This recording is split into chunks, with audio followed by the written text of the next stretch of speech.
a blast. So, is it true that you have a BA in journalism and an MA in directing in the stage and screen in the University of Wisconsin? Wow, you did your research, man. This is like James Lipton here, isn't it? Well, actually, truth be told, at the University of Utah, which is where my undergraduate degree was, I really went for the skiing. I didn't care what kind of a degree I got as long as I got out of college. So I took the easiest degree I could possibly get, which was journalism. And frankly, I'm glad I did because I got a lot of good skiing in.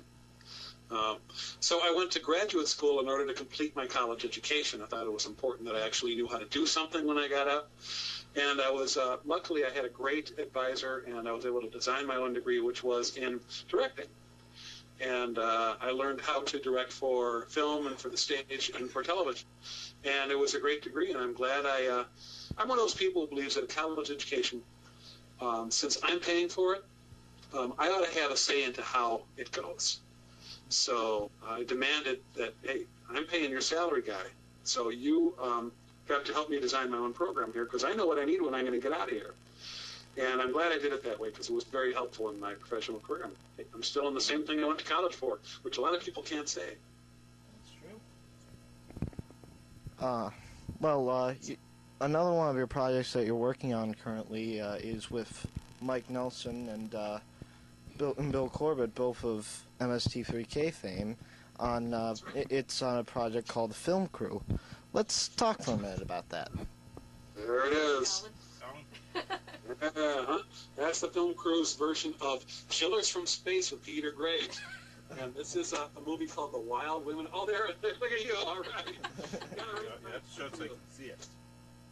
Oh, yeah, there it is. Perfect, there we are. Well, we come prepared.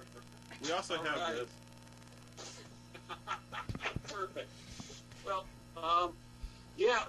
it was just, we had a great opportunity to make fun of old crummy movies once again, and we took it, and there's another project, Riff Tracks, which is an online version of what we do, but a lot of people like these really crummy old movies, and we got this opportunity to do it, and we did 4 of them, and there's no puppets involved or anything like that. We're Mystery Science Theater. It's really just the 3 of us, and it's a little tricky because we're sort of, as you can see in the picture there, we're sort of we're big doughy white guys, and we're all middle-aged, and we're not as cute as puppets, so we really had to count on the jokes being as funny as they could. And so far, people seem to like them quite a bit, so I'm glad for that. And we did 4 in our initial run, and we'll see if there's going to be more on the way sometime. Yeah. Hey, it's great to... It's great to see you guys doing the same thing, after all this time, yeah? Of course, you're bigger... Oh, I was about to ask about Riff Tracks, excuse me. Go right ahead. Well, it's basically just restating the aforementioned, but, Well, the difference between Riff Tracks and the Film Crew is that Riff Tracks lives entirely online right now. And Riff Tracks is different because we don't have to, all we do is we provide a podcast. Which is a commentary for a film that you can rent out there in the world at Netflix or at Blockbuster or wherever or a film that you already own. Now the difference is, since we don't have to pay to make the film into our own DVD, you don't have to pay a license fee, we can make fun of any film we want. So when you go to rifftracks.com, you'll see 300s on there, the 2 Fantastic Four movies, the Star Wars movies we've already been through, the first Lord of the Rings film, just about everything that Nicolas Cage and Ben Affleck have ever done is going to end up on there.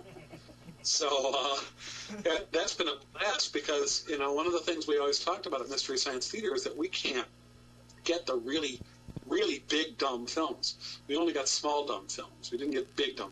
Now we can make fun of big, dumb films, and that's like a dream realized. You've had many guest riffers on Riff Tracks, including MST3K's Mary Jo Peele and Neil Patrick Harris. But I think the most interesting guest you had was, pardon me for a moment,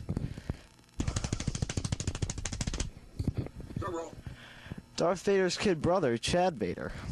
How'd that come about? It's like Chad Vader? Oh, yes. Oh, yeah. That's how we spent Thanksgiving. Oh yeah, Matt. The fellows that put that together are just geniuses from Madison, Wisconsin, and I really love they did it because it's really fun, and they were fans of Mystery Science Theater. So, and I went to college in Madison, and Mike is originally from Wisconsin, so we had that connection, and so Mike and those guys got together and decided to do this mutual project, and it was really a lot of fun because they do a great little, what would you call it, a viral video series there. And so it was perfect to do. And it was the perfect movie to do it with. And we had a lot of fun with them when they were out in San Diego. Over the years, you've seen some pretty bad movies. What would you consider the worst 2 hours that you have ever spent in your life in a theater? Oh man, that's a really tough question because I've had so many bad experiences, and wow. Well, there were a few films that I only watched a bit of. You know, we auditioned all these films. Like I said, we auditioned all this dreck. The worst film that actually made it to Mystery Science Theater, the one that I really hated the most, was called Red Zone Cuba. Yeah, everybody groans when I say that, and there's good reason for it. It was this, directed by this guy named Coleman Francis, which I think he also had a second career as a serial murderer, but I'm not sure about it.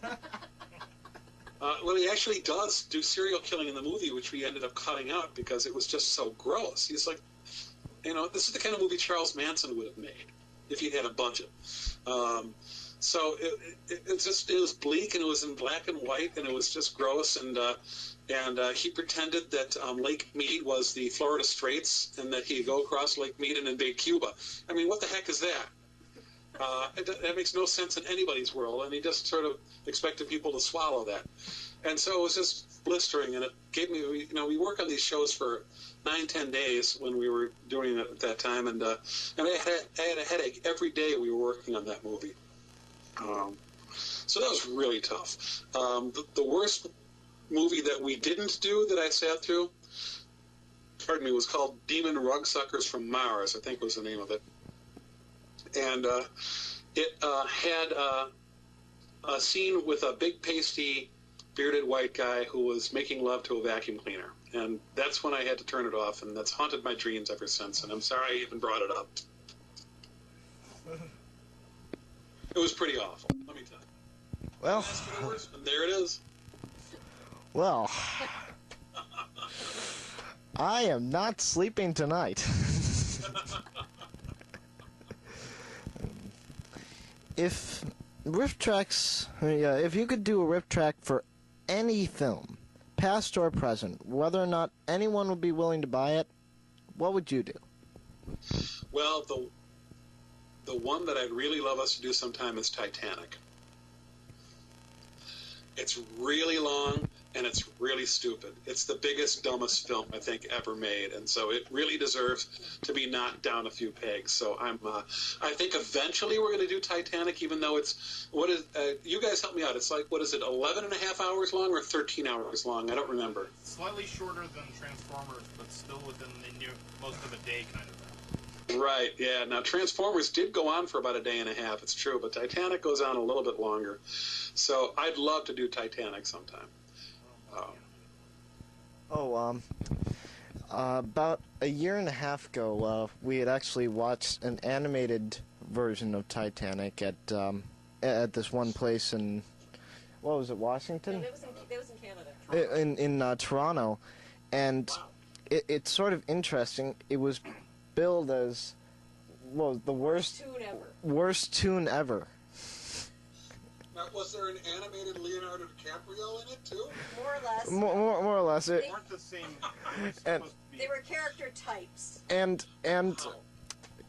they totally lost me at the point where they had, no joke, a rapping dog. A rapping dog? Oh, if you want, we'll send it to you. It took me 2 years. I will timidly ask you, yes, please send it to me, because it could become a rift.